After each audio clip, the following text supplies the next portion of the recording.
देखिए, कल का ये जो वाक़या हुआ है या फिर इस हफ्ते में जितनी भी किलिंग्स हुई हैं बड़ी अनफॉर्चुनेट हैं।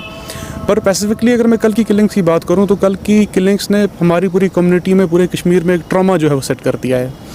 क्योंकि हमने कभी देखा नहीं ऐसे कि सिलेक्टिवली कार्ड चेक किए गए हों, उन्हें लाइन अप किया गया हो और फिर जो है मारा गया हो, स्पेशली निकाल कर कि अलग अलग कम्युनिटीज़ के लोगों को। और जो एक स्टेटमेंट कल से वायरल हो रही है, मुझे उसकी ऑथेंटिसिटी पता नहीं है कि किस अस्करी जमात की है, ऑथेंटिसिटी क्या है क्या नहीं है, लेकिन मैं समझता हूँ कि बड़ा ही एक क्रेज़ी और बचकाना वो जो स्टेटमेंट है पढ़ने को मिल रही है। 15 अगस्त को खाली प्रिंसिपल जो हैं वो सरदारनी, खाली वो नहीं, कश्मीर के हर एक स्कूल में एक ऑर्डर जो है वो जहाँ से भी आया, जिस मिनिस्ट्री से आया, सबको कहा गया कि यह आप काम कीजिए, कि उनका पर्सनल ओपिनियन नहीं था ये। तो इसके लिए उनको ब्लेम करना या फिर इस तरह की स्टेटमेंट देनी, ये सच में एक बचकानी बात है, ये क्रेजीनेस है। और अगर उस फैसले के ख़िलाफ़ थे सारे लोग यहाँ के, तो फिर एक तरीके से स्टैंड लेना चाहिए था और माइनॉरिटी भी आपके पीछे रहती। पर ये जो स्टेटमेंट आई है, ये स्टेटमेंट बिल्कुल भी एक बचकानी स्टेटमेंट है, एक क्रेजी स्टेटमेंट है। और इस चीज़ से मतलब और दुख होता है कि क्या क्या मतलब चीज़ें जस्टिफाई करने के लिए यहाँ पर की जा रही हैं। बाकी बात रही जो ऐसे हालात कश्मीर में हैं, बिंद्रू साहब का कत्ल हुआ, या फिर इसके अलावा जो वो एक सोमू ड्राइवर था उसका कत्ल हुआ, एक पीडीडी डिपार्टमेंट का था उसका कत्ल हुआ। तो ऑल ओवर मेरा ये मानना है कि आप तब तक कुछ हासिल नहीं कर सकते जब तक आप सिलेक्टिव नहीं, बल्कि सारी किलिंग्स को कंडेम नहीं करते। जैसे कि कल का एक वाक़या हुआ, एक जो लड़का था अपना पीर पंजाल का, उसकी जो है वो गोली मार दी गई उसे, वो भी बड़ा अनफॉर्चुनेट है। और जब तक आप सब लोग, हम सब लोग, जब तक एक मुसलमान खाली मुसलमान के मारे जाने पर बोलेगा तो ये मसले जो है रिजॉल्व नहीं होंगे। जब तक एक सिख खाली सिख के मारे जाने पर बोलेगा तो ये मसले रिजॉल्व नहीं होंगे। जब तक एक पंडित खाली पंडित के मारे जाने पर बोलेगा तो मसले रिजॉल्व नहीं होंगे। जिस दिन हम लोगों ने ये ठान लिया कि जब भी कोई इंसानी जान जाएगी, हम उसको इस नज़र से देखेंगे कि ये इंसानी जान गई है और हम इंसानी जान की कंडेमनेशन में बोलना शुरू कर देंगे, तो हो सकता है ये जो किलिंग्स हैं ये रुक जाएँ।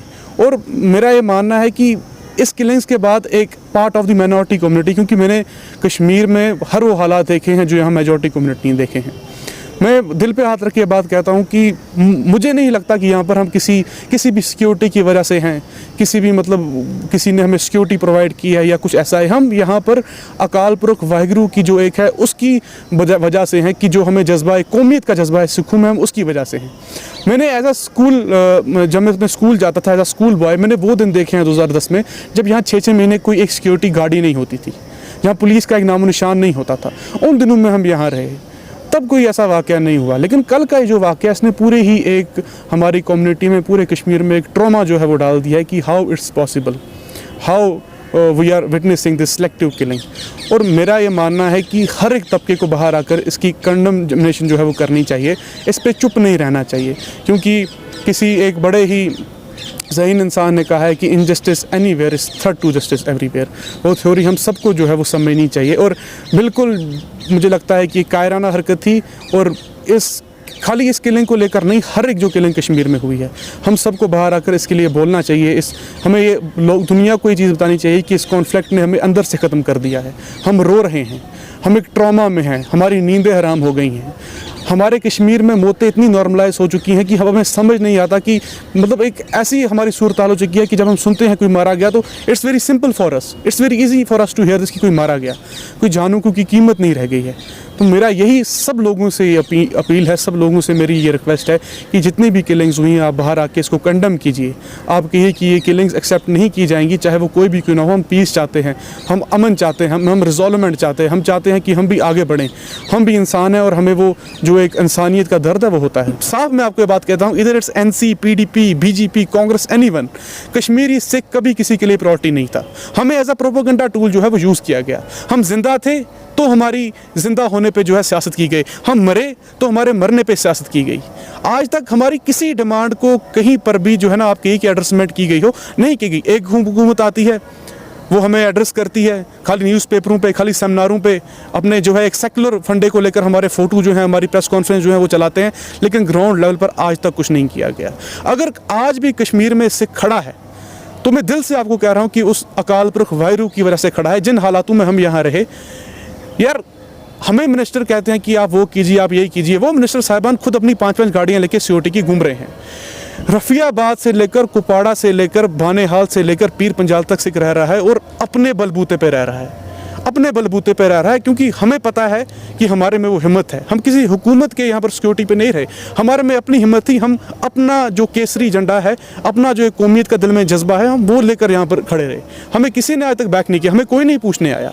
खाली हमारे ज़िंदा होते हुए सरकारों ने हमारी जो है ज़िंदा होने पे सियासत की, मरने के बाद हमारी लाशों पे सियासत की। आज तक किसी ने भी हमारी एड्रेसमेंट जो है वो नहीं की।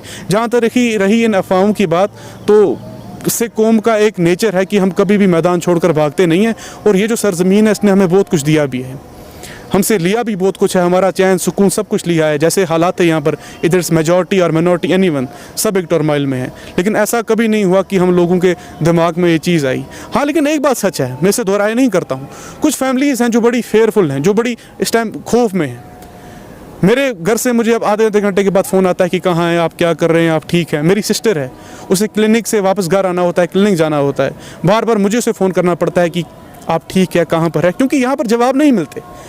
यहाँ पर जब मारा जाता है तो कोई जवाब नहीं मिलता। यहाँ पर शुजात बुखारी का जवाब नहीं मिला, यहाँ पर बाबर कादरी का जवाब नहीं मिला, यहाँ पर जवाब नहीं मिलते। यहाँ पर खाली प्रोपोगंडा होता है, यहाँ पर आज तक कभी जवाब नहीं मिले।